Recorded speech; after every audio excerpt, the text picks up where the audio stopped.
My name is Kevin Finley, and I'm from the Fort Berthold Indian Reservation. My ancestry goes back to, on my dad's side, is Addie Huber and Black Hawk, and on my mother's side is Small Ankle and Wea Teeth. Small Ankle had, actually he had 6 boys. I'll try to get their names right. He had Wolf Chief, he had Charging Enemy, but Charging Enemy was later just Charging, so that's how I'm related to all the Chargings. And then he also had Red Kettle, and he had Flies Low, he had Bear's Tail, and he had Fool. I don't want to say, I better not say it, but it's Fool something, I don't remember. And they only had one daughter. He only had one daughter, and that was Wahidi Wea. That means buffalo bird woman. It means it's a brown bird that sits on a buffalo. That's what Wahidi Wea means. So that would be, and they had, so my mother comes from that side, and from there, Wahidi Wea, she married Son of the Star. From there, they had the Reverend Edward Goodbird. And that would be my great-great-grandpa. Then from there comes from Grandpa Charlie, Grandpa Donald, my dad, my mom's dad, who was Grandpa Ben, and Grandpa John, Grandma Isabel, and Grandma, she married Lone Fight. Who am I thinking of, Charlie? Grandma Mabel, Grandma Mabel Lone Fight. So that's the side that I come from. That's the lineage I come from on my mother's side. My mom's dad's dad was the Reverend Edward Goodbird. And he married Sioux woman, and that's where my mom and them all came from. He had another wife too. But my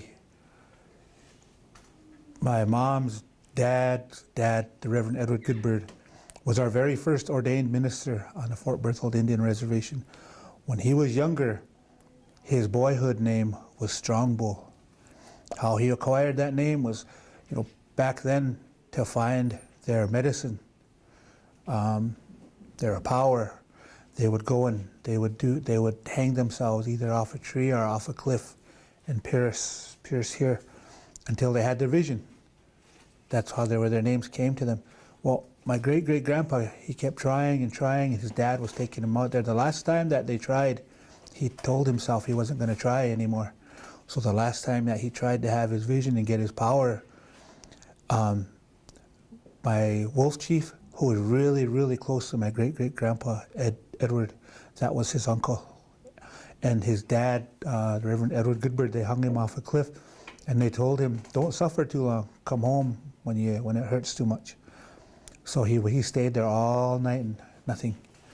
So he went back to their earth lodge that next morning, and his dad piled 7 buffalo skins up and told him just to lay down and recover and get better. He was sleeping, and he heard someone walking around their earth lodge saying, well done, you did well, my son. He said, Strongbow, you did well today.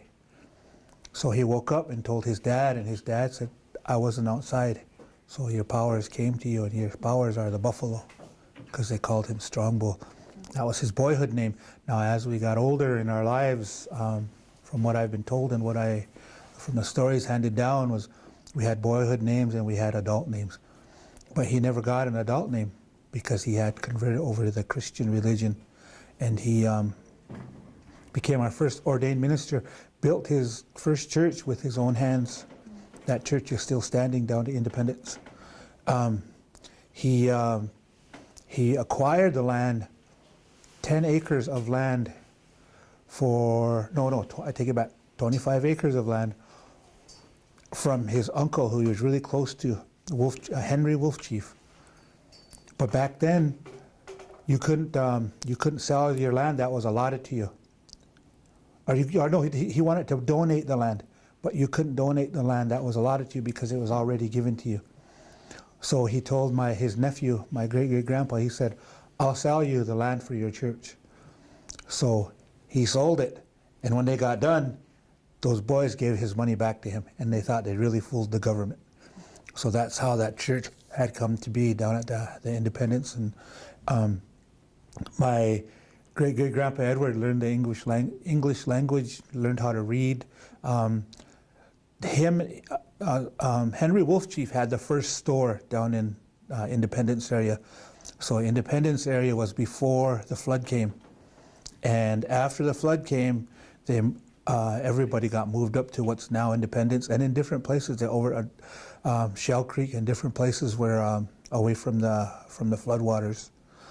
And it was during that move there were a lot of stories that I was told. One was they were moving their horses one time, and it was so cold out that it was warmer in the water. So they put their horses in the water and took them upstream and took them to their new village. Then, so how we stayed there, the smallpox had invaded. And I was reading a story where my great-great-grandma, Wahidi, would crawl in bed with her grandma and beg for stories. And she told about how the smallpox had taken her dad and all the children, and that made her feel bad. But that's just, so that's how some of those stories are handed down. It was no big gathering, they just tell it right there, and then it's stored in our minds. And for me, I'm fortunate because of my uncles, and they had talked with my great-great-grandpa Edward.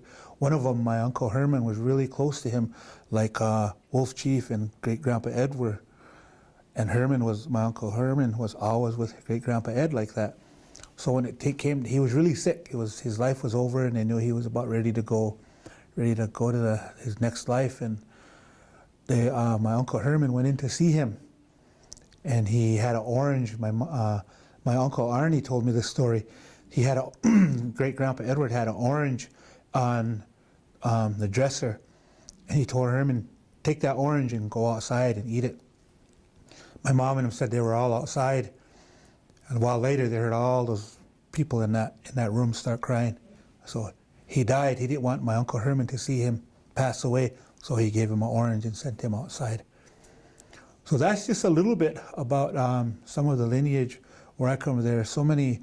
Independence Hill is still out there. If you go out there, it's just a tip of it sticking out. Below it is where Elbow Woods was.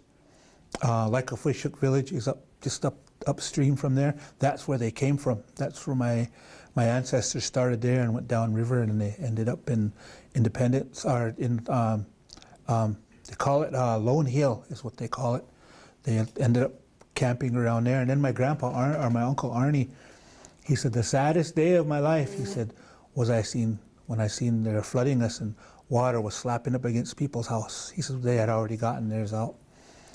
So when they moved them up to the higher ground, they would have to go farther to get hay and things like that. And one time my Uncle Emery went across to White Shield. You could cross the river to White Shield. It's another community on the reservation. He was coming back with his team of horses. He had a full sleigh of hay, and his horses went through. Back then, and when you lose a horse or you lost a horse or something that did work for you, it was a great, great loss. So my mom said she remembered when he came walking in, he was really crying, he was all wet, and he said the team went through, but he made it home. So it was the older men, the things that I know of how life was at one time has really changed today. There were times when there was a meeting, if a gathering, they were going to have a gathering, the men went into the left and the women went to the right, and they sat like that. They never sat together. There are so many more. I'm sure Charlie here could tell you way more than I can. But what I'm telling you is firsthand accounts from my mother. Some of it is reading in books. There's a lot of 4 books that I know of about my great-great-grandpa Ed, and then one of my grandma, my his mother, Wahidi. There's one about her, and they talk about their lives here and what it was like.